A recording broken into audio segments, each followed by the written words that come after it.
नोक पर अगवा कर लिया गया है। मिलिटेंटों की इस कारस्तानी पर सभी हैरत में है। जिला पुलवामा के नलकोरा इलाके में आज दोपहर को शकील अहमद सोफी नामी शख्स को मिलिटेंटों ने उस वक्त अगवा कर लिया जब वो खेत में काम कर रहा था। यानी शाहिदीन के मुताबिक 4 से 5 हथियार बंदूक अफराद ने शकील को बंदूक की नोक पर अगवा कर लिया। इस वाकये के बाद पुलिस और फौज के अलावा सीआरपीएफ ने इलाके का मुहासरा करके तलाशी मुहिम शुरू कर दी।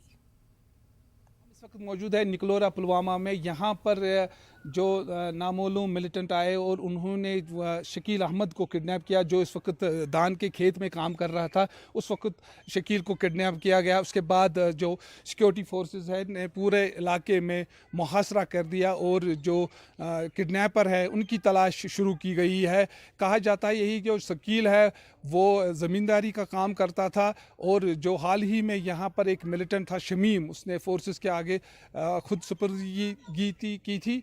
तो उसके बाद फोर्सेस की जो तलाशी कार्रवाई है वो यहाँ पर बदस्तूर जारी है। बिलाल खान, न्यूज़ 18 उर्दू, निकलोरा, पुलवामा। जम्मू कश्मीर के